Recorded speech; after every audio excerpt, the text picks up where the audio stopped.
week it will be over? Are No, you but talking soon. about days?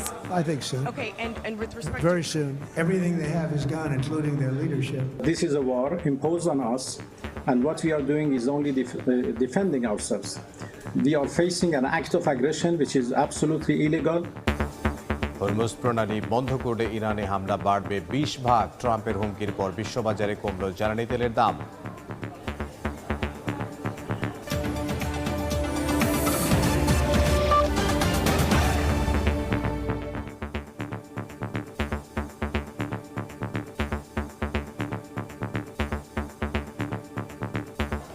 আন্তর্জাতিক সময়ের সঙ্গে আছে আমি ইমদাদুল হক।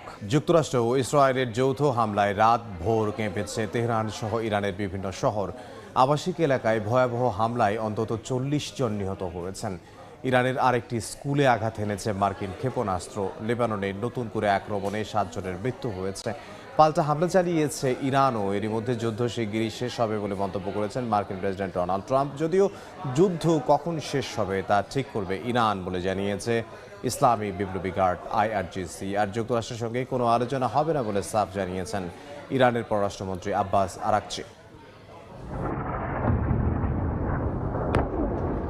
রাতভর তেহরান ও ইস্পাহান সহ বড় বড় শহরগুলোতে বিমান হামলা চালায় যুক্তরাষ্ট্র ও ইসরায়েল। পূর্ব তেহরানে আবাসিক এলাকায় নিহত হয়েছেন অনেকে। ইউনেস্কো স্বীকৃত একটি প্রাচীন প্রাসাদও মারাত্মকভাবে ক্ষতিগ্রস্ত হয়েছে। পাল্টা হামলা অব্যাহত রেখেছে ইরানও। ইসলামী বিপ্লবী গার্ড কর্পস নতুন করে ক্ষেপণাস্ত্র হামলার হুঁশিয়ারি দিয়েছে, যা উপসাগরীয় অঞ্চলে ব্যাপক নিরাপত্তা উদ্বেগ তৈরি করেছে।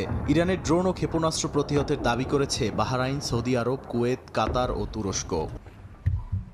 পাল্টাপাল্টি উত্তেজনার মধ্যেই যুদ্ধ শিগগিরই শেষ হবে মন্তব্য করেছেন মার্কিন প্রেসিডেন্ট ডোনাল্ড ট্রাম্প। তার দাবি, ইরানের নৌবাহিনী, বিমান বাহিনী ও যোগাযোগ ব্যবস্থা সম্পূর্ণভাবে ধ্বংস হয়েছে। ইরানের সঙ্গে যুদ্ধ শুরুর পর প্রথমবার রাশিয়ার প্রেসিডেন্ট পুতিনের সঙ্গে ফোনালাপও করেছেন ট্রাম্প। No, but soon.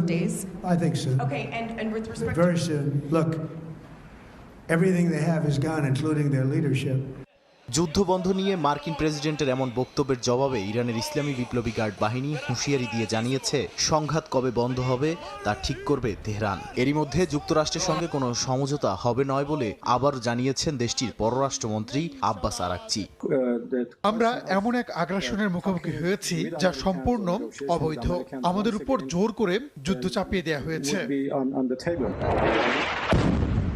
ইরানের পাশাপাশি ইসরায়েলি প্রতিরক্ষা বাহিনী লেবাননের দক্ষিণে হামলা চালিয়েছে। এতেও কয়েকজন নিহত হয়েছেন। পাল্টা ইসরায়েলের বিভিন্ন শহর লক্ষ্য করে রকেট হামলা চালানোর দাবি করেছে হিজবুল্লাহ। এদিকে ইরানের নতুন সর্বোচ্চ ধর্মীয় নেতা মোস্তফা খামেনিকে অভিনন্দন জানিয়েছেন রাশিয়ার